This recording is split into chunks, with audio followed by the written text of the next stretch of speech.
بسم اللہ الرحمن الرحیم۔ السلام علیکم۔ صدقہ بن مرد اس نے اپنے والد سے روایت کی ہے کہ انطاکیہ کے مضافات میں نے ایک اونچی جگہ پر 3 قبریں دیکھے۔ ان میں ایک پر یہ شعر لکھا تھا: زندگی سے وہ شخص کیا لذت حاصل کر سکتا ہے جو یہ جانتا ہو کہ خداوند عالم اس سے ضرور باز پرس کرے گا اور اس سے بندوں کے ساتھ کی جانے والی ناانصافیوں کا بدلہ لے گا اور جو بلائی اس نے کی ہے اس کی جزا دے گا۔ دوسری قبر پر لکھا تھا: کیا لذت پائے گا وہ جو یقین رکھتا ہو اس بات پر کہ اس پر موت اچانک آ ہی جائے گی، اس کی ساری بڑائی اور ملک چھین لے گی اور اس گھر میں ملائے گی جس کا وہ مستحق ہے۔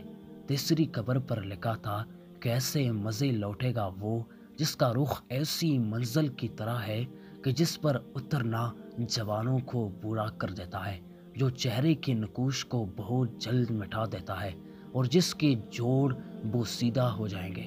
یہ تینوں قبریں ایک صف میں کوہان کی شکل میں بنی ہوئی تھی۔ راوی کہتا ہے کہ میں ایک بوڑھے کے پاس جا کر بیٹھ گیا اور اس سے کہا: میں نے تمہاری بستی میں ایک عجیب بات دیکھی۔ اس نے کہا: کیا دیکھا؟ میں نے واقعہ بیان کیا۔ اس بوڑھے شخص نے کہا کہ ان کا قصہ اس سے زیادہ تعجب خیز ہے جو تم نے ان کی قبروں پر دیکھا۔ میں نے کہا: سناؤ کیا ہے؟ اس نے کہا: یہ 3 بھائی تھے۔ ان میں سے ایک بڑا عہدیدار تھا جو بادشاہ کے ساتھ رہتا تھا اور شہروں اور لشکروں کے انتظام پر مامور تھا۔ دوسرا ایک مالدار تاجر تھا، وہ بھی بادشاہ کے خاص لوگوں میں سے تھا۔ تیسرا ایک عبادت گزار شخص تھا جو عبادت کے لیے اپنے آپ کو فارغ کیے ہوئے تھا۔ اس عبادت گزار کی موت قریب آئی تو اس کے بھائی اس کے پاس جمع ہو گئے اور وہ سلطان کا مصاحب ہمارے علاقوں کا والی تھا۔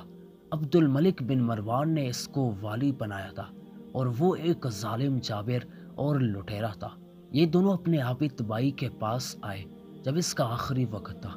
دونوں نے اس عابد سے کہا کہ کچھ وصیت کر لو۔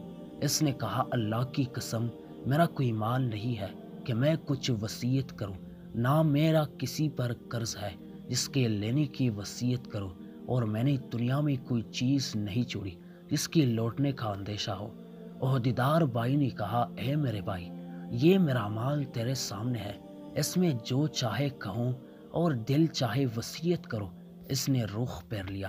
تاجر بھائی نے کہا: میرے بھائی، تجھے میری کمائی اور کثرت دولت کا پتہ ہے، شاید تیرے دل میں کسی بلائی کا ارمان رہ گیا ہو جس کو مال خرچ کیے بغیر حاصل نہ کیا جا سکتا ہو۔ یہ میرا مال ہے، اس میں جو چاہو حکم کرو، اس کو پورا کروں گا۔ وہ ان دونوں کی طرف متوجہ ہوا اور کہا: مجھے تمہارے مال کی کوئی ضرورت نہیں ہے، لیکن میں صرف ایک اقرار تم سے لیتا ہوں جس میں تم وعدہ خلافی نہ کرنا۔ انہوں نے کہا: وہ کیا ہے؟ اس نے کہا: جب میں مر جاؤں گا تو مجھے غسل دو اور کفن پہنا کر ایک اونچی زمین میں دفن کر دو اور میرے قبر پہ لکھ دینا: زندگی سے وہ شخص کیا مزہ لے سکتا ہے جو یہ جانتا ہو کہ خداوند عالم اس سے باز پاس کرے گا اور اس سے بندوں کے ساتھ ناانصافی کا بدلہ لے گا اور نیکیوں کی جزا دے گا۔ جب یہ کام کر دو تو روزانہ میری قبر پر آیا کرنا، شاید تمہیں نصیحت نصیب ہو۔ انہوں نے اس کی موت کے بعد ایسا ہی کیا اور اس کا عہدیدار بھائی اپنے لشکر کے ساتھ قبر پر آتا اور اتر کر ان اشعار کو پڑھتا اور روتا۔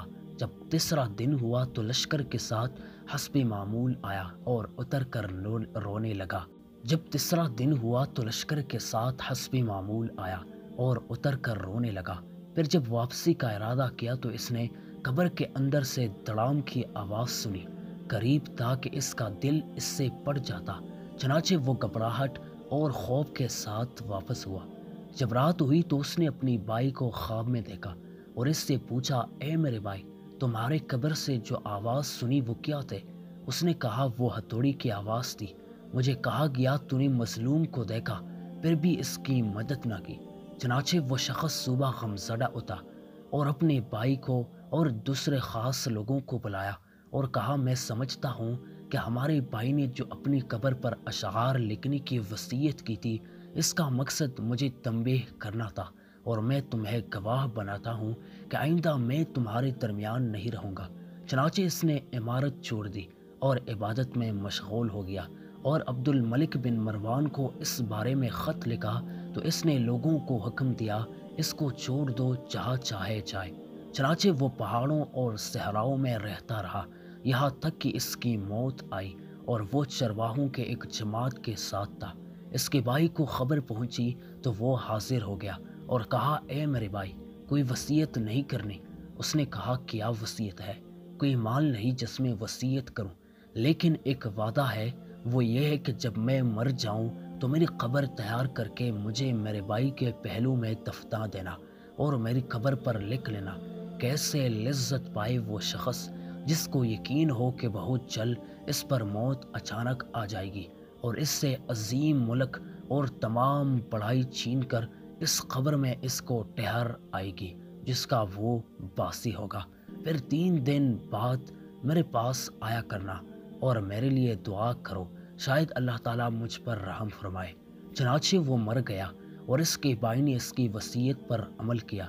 جب اس کی قبر پر تیسرے دن آیا، دعا کی اور رویا۔ پھر جب واپس ہونے لگا تو اس نے ایک شدید آواز سنی جس سے اس کی عقل زائل ہونے کی قریب ہو گئی، اور وہ وہاں سے بے چین ہو کر لوٹا۔ رات کو اس نے اپنے بھائی کو خواب میں دیکھا۔ اس نے کہا کہ میں نے جب خواب میں اپنے بھائی کو دیکھا تو اس کی طرف لپکا اور اس سے پوچھا، کیا تم ہماری ملاقات کے لیے آئے ہو؟ اس نے کہا، ملاقات تو بہت ہی دور ہے۔ میں نے کہا، میرے بھائی تیرا کیا حال ہے؟ اس نے کہا، خیریت سے ہوں۔ توبہ کتنی خوبیوں اور بلائیوں کے جامع ہے۔ میں نے کہا، میرا دوسرا بھائی کیسا ہے؟ اس نے کہا، وہ تو نیک پیشواؤں کے ساتھ ہے۔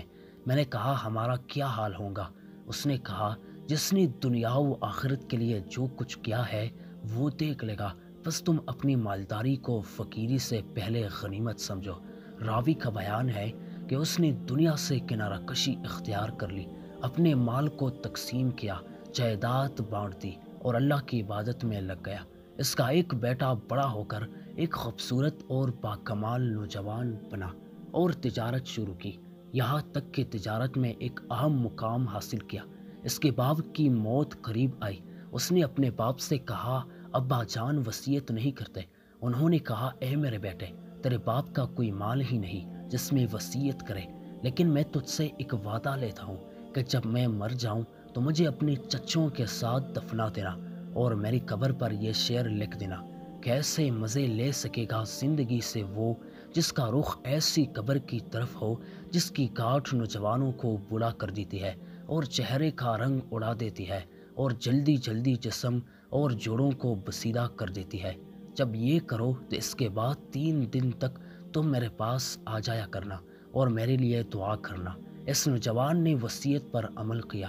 جب تیسرا دن ہوا تو اس نے ایک آواز سنی جس سے اس کی جلد سکڑ گئی اور رنگ اڑ گیا اور بخار چڑھ گیا، اور وہ واپس گھر آ گیا۔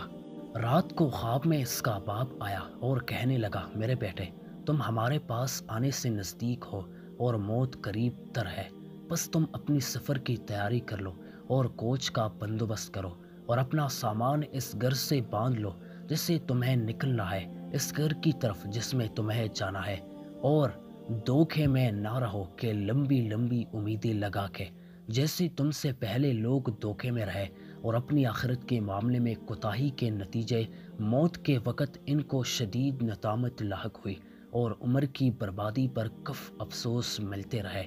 چنانچہ نہ اس کو افسوس نے کچھ فائدہ پہنچایا اور نہ ہی کوتاہیوں پر شرمندگی نے ان کو اس شر سے نجات دلائی جس کا سامنا وہ کریں گے قیامت کے دن اپنے بادشاہ کی طرف سے۔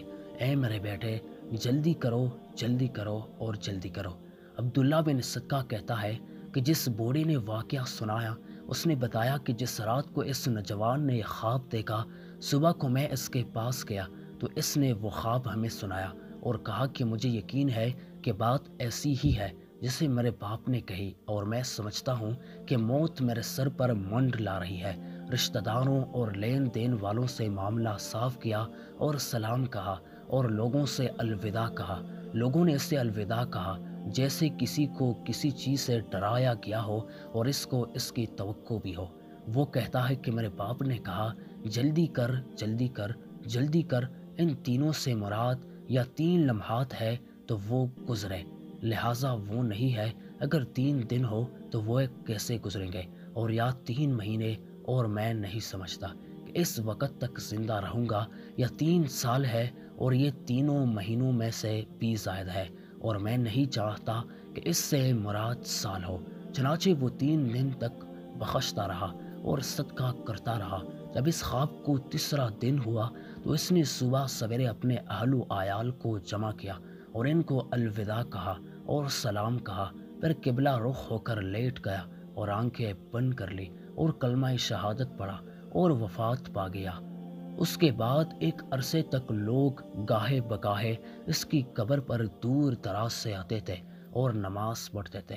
بے شک جو سچے دل کے ساتھ اللہ کی طرف رجوع کرتا ہے تو اللہ تعالیٰ اس کی دعا کو قبول فرماتا ہے۔ اس لیے ہمیں بھی چاہیے کہ ہر حال میں اللہ کی طرف رجوع کرے اور اسی سے مانگتے رہے۔ اللہ تعالیٰ ہم سب کو اس واقعے سے سبق حاصل کرنے کی توفیق عطا فرمائے، آمین یا رب العالمین۔ میرے پیارے اسلامی بھائیوں، اگر اس واقعے سے آپ لوگوں نے کچھ نہ کچھ بھی سیکھا ہو تو ویڈیو کو لائک کرنا اور اسے بہترین اسلامی واقعات کے لیے ہمارے چینل عالم اسلام کو سبسکرائب بھی کرنا۔